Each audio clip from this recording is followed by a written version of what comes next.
We provide you the platform to turn your dreams into reality. Give wings to your aspirations with KR Mangalam University. अमेरिकी राष्ट्रपति Donald Trump ने Iran और Israel के बीच ceasefire का दावा किया है। ट्रंप का यह बयान मिडिल ईस्ट में अमेरिका के बेस पर ईरान के हमलों के बाद आया है। 12 दिनों की जंग में अचानक युद्ध विराम का ऐलान कैसे हुआ, इसमें अहम भूमिका किसने निभाई, सीजफायर की इनसाइड स्टोरी क्या है, यह हम अपने मेहमानों से भी समझेंगे। लेकिन उससे पहले आपको दिखाते हैं एक रिपोर्ट।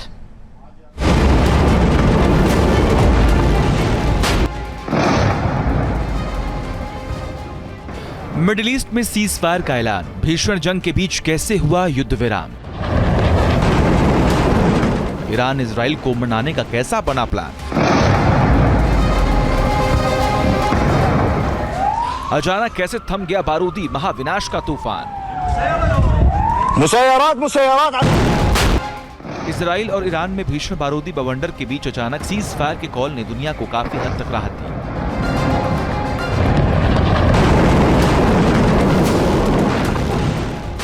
युद्ध विराम की सहमति ऐसे वक्त बनी जब मिडिल ईस्ट में तनाव चरम पर था।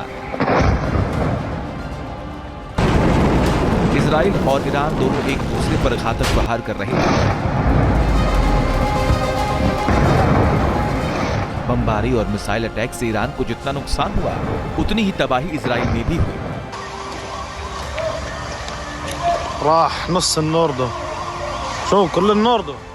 इस बीच अमेरिका भी जंग में कूदा और ईरान के परमाणु ठिकानों को तबाह कर युद्ध की आग और भी भड़का दी।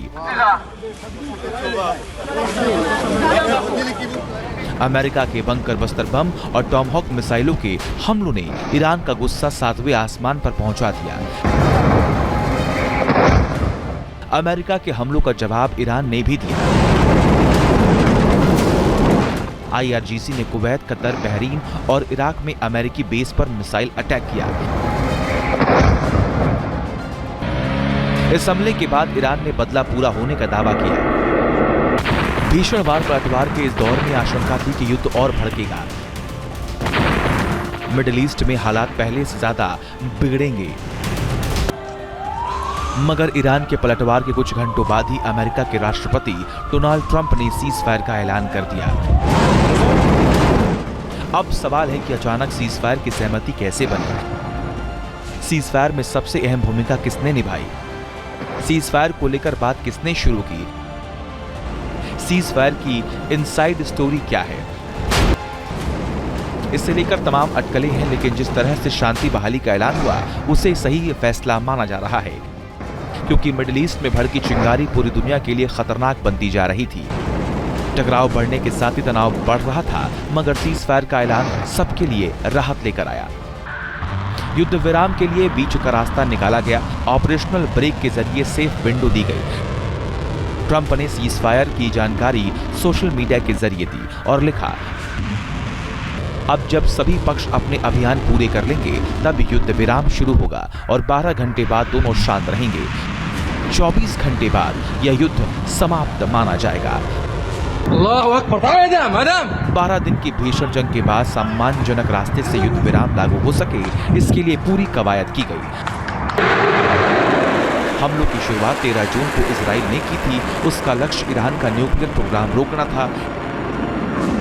इजराइल ने पूरी ताकत से हमले किए, जिससे ईरान के कई मिलिट्री और न्यूक्लियर बेस तबाह हुए।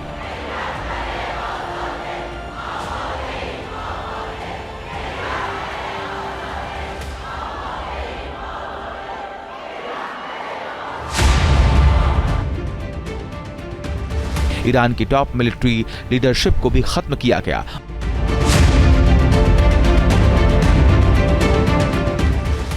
मतलब इजराइल जो चाहता था उसे वो मिल गया।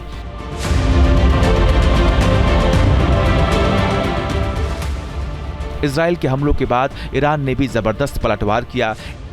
इजराइल की राजधानी तेल अवीव समेत पोर्ट सिटी हाइफा तक को निशाना बनाया गया।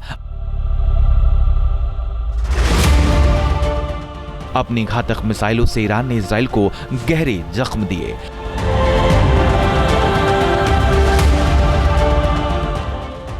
अमेरिका का मकसद भी ईरान का न्यूक्लियर प्रोग्राम रोकना था।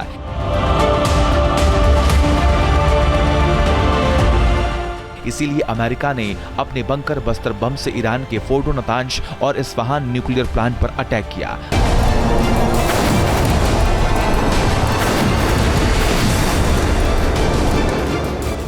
अमेरिका के इन हमलों में ईरान को काफी नुकसान का दावा भी किया गया।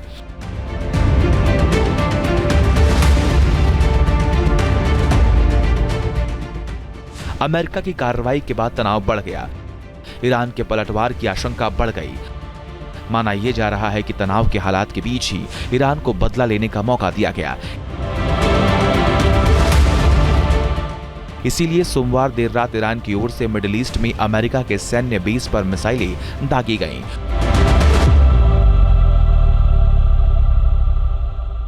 कुल मिलाकर 12 दिन की जंग में इजराइल, ईरान और अमेरिका तीनों देशों ने अपने अपने लक्ष्य हासिल किए। इसके बाद ही सीज फायर की सहमति बनी।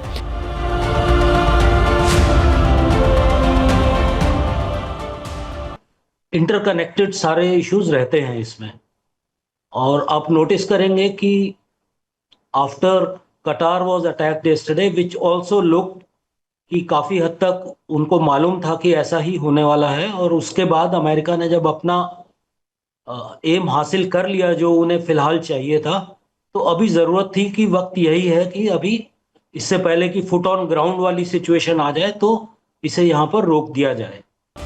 अब आपको वो अहम किरदार बताते हैं जिनके जरिए शांति बहाली का रास्ता तय किया गया।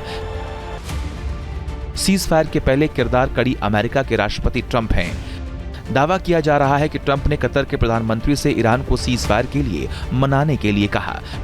ट्रंप ने फोन पर जानकारी दी कि इजराइल शांति के लिए तैयार है और अब बारी ईरान की है। युद्ध विराम की दूसरी अहम कड़ी कतर के प्रधानमंत्री शेख मोहम्मद बिन अब्दुल रहमान अल थानी हैं। मीडिया रिपोर्ट्स के मुताबिक अमेरिकी राष्ट्रपति ट्रंप की पहल पर कतर के पीएम ने ईरान से बात की। थानी ने अमेरिका के युद्ध विराम प्रस्ताव पर ईरान की सहमति हासिल कर ली। तीसरे किरदार इजराइल के प्रधानमंत्री बेंजामिन नेतन्याहू हैं। बताया जा रहा है कि नेतन्याहू को अमेरिका के राष्ट्रपति ट्रंप ने खुद फोन किया और युद्ध विराम तय कराया। शर्त ये रही कि अगर ईरान फिर से हमला नहीं करता तो इजराइल भी हमले नहीं करेगा। इस पूरी प्रक्रिया में ट्रंप की टीम ईरानी अधिकारियों के संपर्क में थी। इसमें अमेरिकी उपराष्ट्रपति जेडी वेंस, विदेश मंत्री मार्को रूबियो, विशेष दूत स्टीव विटकॉफ शामिल थे।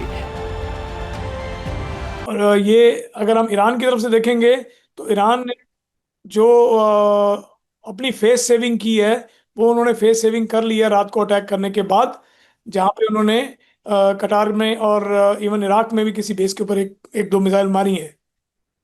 हालांकि अगर आप न्यूज़ के चैनल से जाएंगे तो कह रहे हैं कि हमें पहले से पता था कि इन्होंने करना है, तो ये इसमें कहीं ना कहीं बहुत बड़ी गेम है।